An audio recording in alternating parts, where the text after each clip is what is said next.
24 oras. Apo, pero sorry, hindi ko ito na itanong kasi kagagikuan. Nakausap niyo yung management ng hotel po doon. Ano po na pag-usapan? Ano ba talaga nangyari doon? Well, una, tinanong ko muna yung pinasaktan pa sa mga kliyente nila. Wala naman sa salamat naman sa yung iba umalis, yung iba nag-stay pa rin.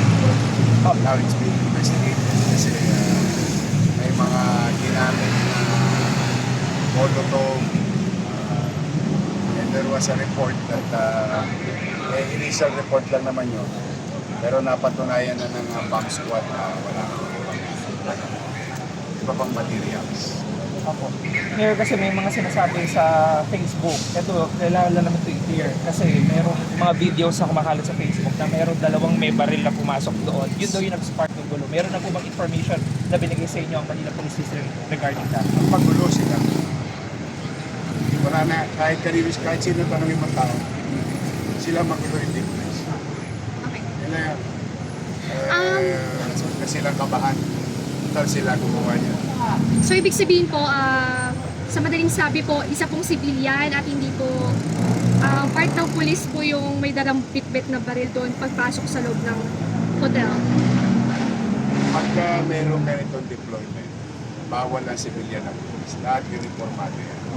Protocol ng PNP. Yorme, galing kami Kaya sa pagka ano. civilian may baril, yun ang kanulat.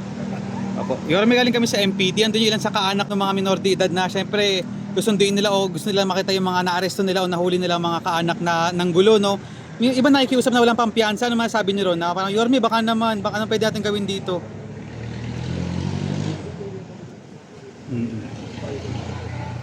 Iba gumagamit ng stoplight. Iba mga estudyante tumatawid. Mga tao. Mga ilaw.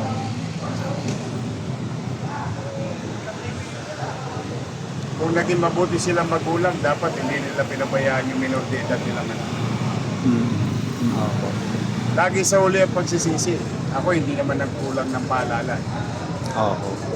Paulit-ulit. Si Paulo na nga may sabi. Buti to si Paulo, matalas ang memorya. 2 weeks ago pa ako nagpapaalala. Tapos yung biyernes, nagpaalala ko. So, sabi ko nga siya, doon sa mga rallyista, nagpapasalamat ako sa kanila na dumating sila, na sabi nila yung kanilang damdamin. Tapos umalis sila, nilinis namin. Nakita nyo naman, yung Luneta, yung Top Avenue. Ito kasi, ang duda namin, ang initial report namin na merong nag-manipulate ng mga bata. Do we have an idea kung sir? Ang mga initial report, unconfirmed pa. Actually, Mayor, nakausap nga po namin yung mga parents kanina. Ang sabi po, hindi pa daw po curfew hours yung 8 p.m. Dito sila nahuli. Diba yun? Dito sila nahuli. Dito sa nag-a-arson kanina. 100 plus na sila. Yung i-confirm ko lamang po, kasi may mga sinunog po na mga motor. Is it sa mga kapulisan? Government property. Government property. City of Manila. Mga ilan po kaya yung mga motor na? Isang motor na City of Manila naka-destino sa MPD. Tapos isang motor na privado pag-aari ng police. Ano po yung ikakaso po natin sa mga minors na... Lahat sila arson. Looking at arson. Sunog sila eh. How about the mga kapulisan po ng Maynila at iba pang mga region na pulis na nagpunta po dito na nagtampo ng mga injuries? Yes, they are now in good condition. Salamat sa Diyos. So do you have figures kung ilan yung mga pulis na 92. 92? Oh, sorry, 70 plus. 70 plus sir, police officers ito na nasugatan. Alright. And then, Yung isa medyo graphic. paano Pero grabe, boy sir? naman. Life threatening. Sinaksak nila eh. Sinaksak saan sir? Buti hindi. So ano po yung pinagsaksak ay Yung wasag ano na nila, yung plug nila ng bungo. So ito sir, yung mga parang one piece na flag na buko. Kailangan. Hindi sir, kasi kahapon, may mga nagrarally, may dalawang bandila. Either Pilipinas, sa baba, parang so yun sir, flag pole. Pwede naman silang pakilala ngayon na sila leader. Yorme, how about naman po doon sa side naman po ng mga rallyista? Meron ba kayong reported sa inyo ng mga masyadong ano ngayon, critical na mga rallyista na nagka ano rin? In fairness sa mga releasa, ito let's call a spade a spade. In fairness sa mga releasa, walang ganun. Ito lang mga talong-talongis ito na ayan kung bakit kinakailangan talaga ng pagsasayos. Kasi katulad niya, hindi naman kayo ba, kayo na lang tatanungin ko,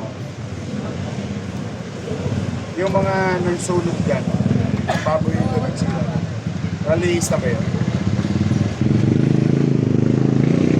Ang alam ko, rallyista talaga, they will express themselves, no? Minsan nakakita tayo mga FPG, NPG. Pero there's an idea or thoughts and beliefs behind that. Pero ito yung mga nahuli natin na nanunog na motor, nagagis sa molotov, nanira ng private property. Mayor, kagabi na-mention nyo, kapandi ng bayan yung gagastusin dito. Do we have an initial estimate on how much the damage was caused? Yan natin mamaya. Kwentahin natin. Palagay nyo millions ito. Ay, sigurado. Unang-una, mahal-mahal ang stoplight. Pangalawa, yung mga bakal na pangharang dyan para safety sa pagtawid. Matapos yung mga binaboy nila na yan. Tapos sir, info po kung ilan yung nahuli on the intensified curfew. Marami-rami. Yeah, that's another story. That's a violation of curfew. MDSW niya. Pero yung mga minor de edad na nahuli dito, kasama yun doon sa nagsunog. As of the last year pala sir, nasa 72 pa lang. Ilan na po ngayon? Yung total na nahuli, both from 100 Ayala, plus. over 100 na sir. Okay. Mga dayo eh. Taguig, nakita ko yung mga address eh. Taguig, Pasay, Parañaque, Caloocan, Quezon City. May nagano eh, may nag-organize eh. Naalam namin ngayon yung may mga balita kami, mga dating politiko, Filipino-Chinese, may isa naman lawyer. Ayan yung mga binabantihan namin yan. So ang kanilang gusto lang gawin, imbis na protesta, gulo. Kayo naman ay estilo buhay. Mapayapa naman yung mga rallyista. Malipuyo lang ang damdamin nila, pero wala naman ng basag. But anyway, I'm happy to report to you, passable na yung recto. Pati yung mga nagmomotor ay ligtas na rin sa mga bubog, graba, buhangin, mga dadaan silang ligtas. As of kanina, mga pag-alas 12 pasado, madaling araw. So, pinagpahinga lang namin saglit yung iba.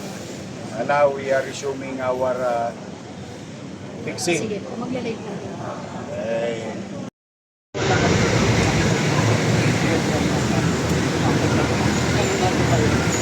Oo, tama yan.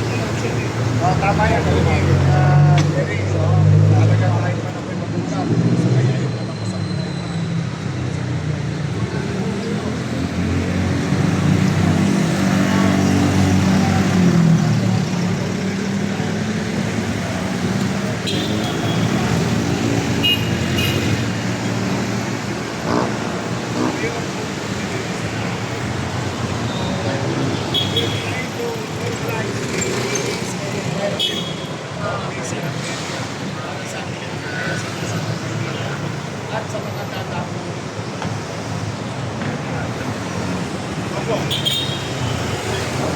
tuloy pa rin naman yun na tunying. So July 1 pa, meron na tayong curfew. Kagabi lang, medyo net may tayo kagabi dahil ginagamit yung mga bata. Alam mo, yung Japan Mason, madali makapagpanundag sa bata yan. But anyway, marami na arresto kagabi. Plus, marami rin nakuha ang MPSW na pagtugtog ng malaspis pagtapos ng ikot natin sa buong Maynila. And they are now being processed with their parents. Pero gusto ko lang i-put on record, no, Tunying, iba yung mga bata na minor de edad na nahuli natin, na nahuli ng MPD na kasapakat doon sa pagsusunog, pagsisira, pagkakagpipigyan at ibato. Magkaiba yun, ha? Yun yung nakahuyo pa ngayon sa MPD.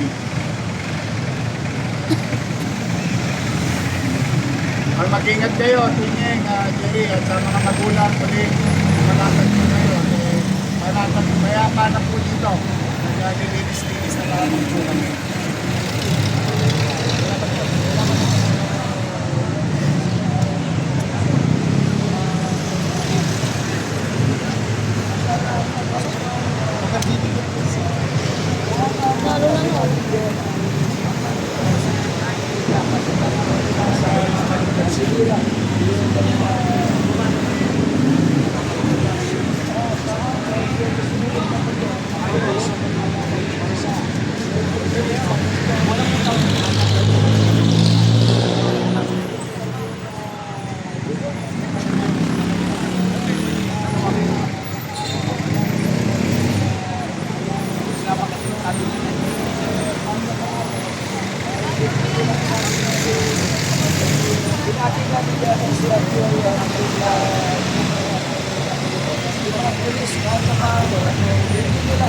Sa mga biomedical artists na nakayanan needs kasi pag-lagpas ko nakayanan needs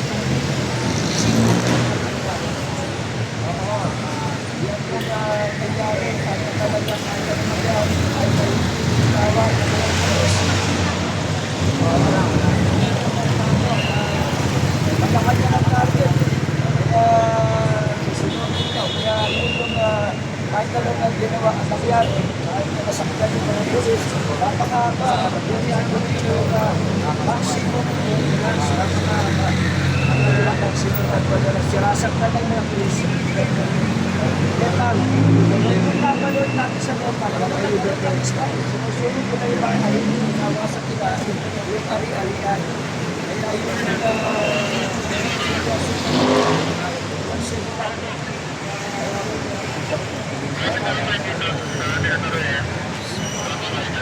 wala lang yung kaya na balik na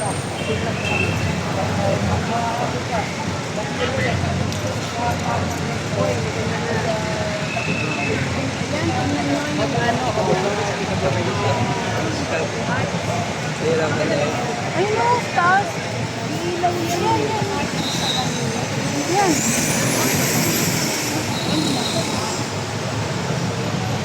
Motik yun.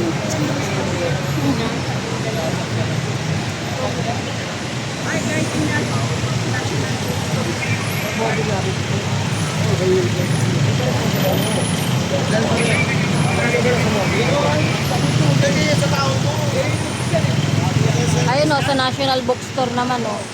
Binandalisin na rin nila. Ah. Naubos na yung loob ko. Lalakad ako. Kaya pinatay ko na.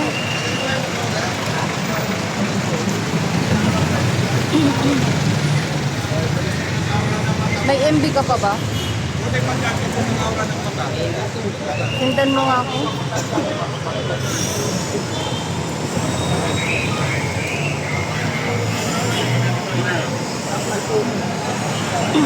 Ayan mga kababayan, National Bookstore.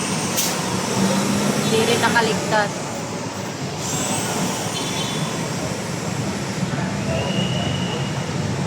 Thank you.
Maliligo muna, wala pang ligo ah.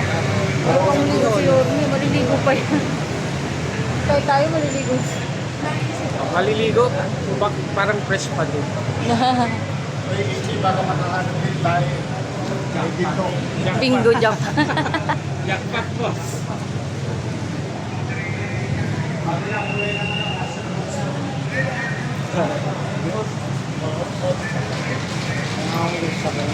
Boss, baka maka-jackpot ka ulit.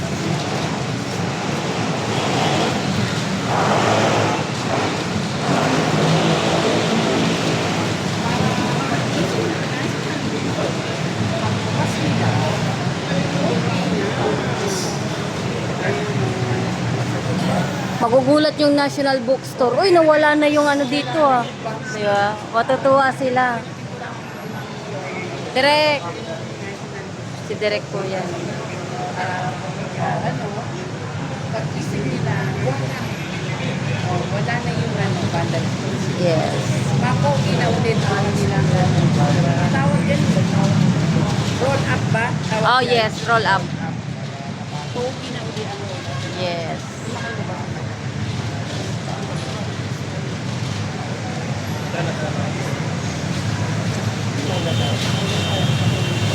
Good morning, sa Lord.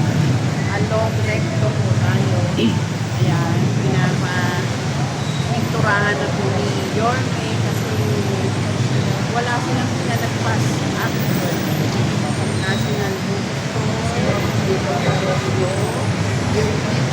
Dalawang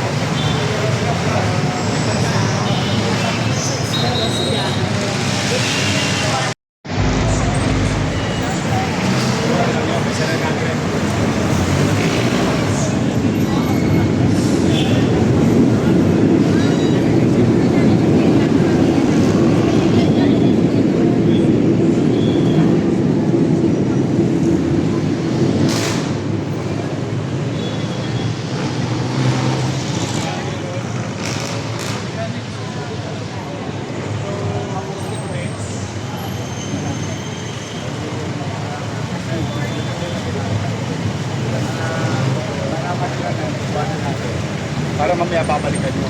Yak mo din.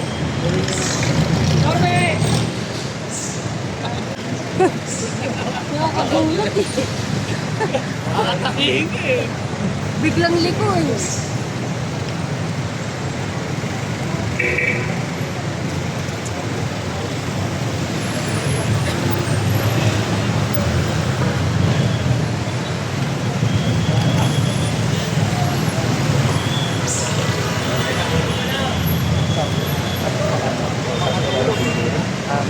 Bigang-bigang.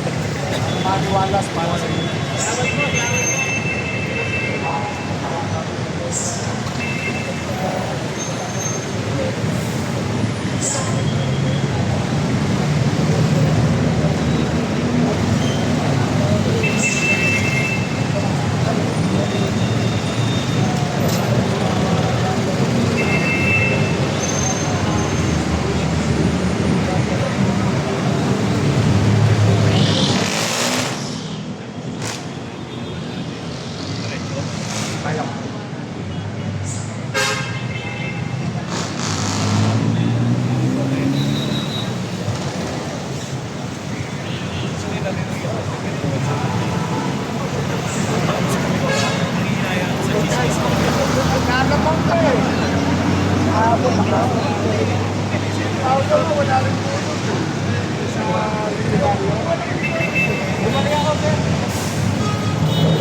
Tapos yung sinira nila mga stoplight, property ng gobyerno, property ng privado.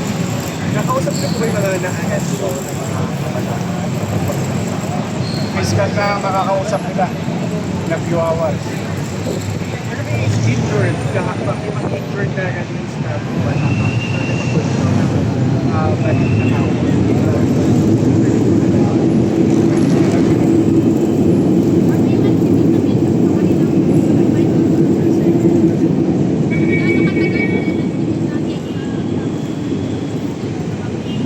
Gawa naman ng Diyos. Pwede mo Arturo Legarda. Doon sa Bibidyola. Nandito na tayo sa Isudan. Matter of 3 hours. So, hoping. Within the day. Gusto ko maibalik sa taong bayan. Kung paano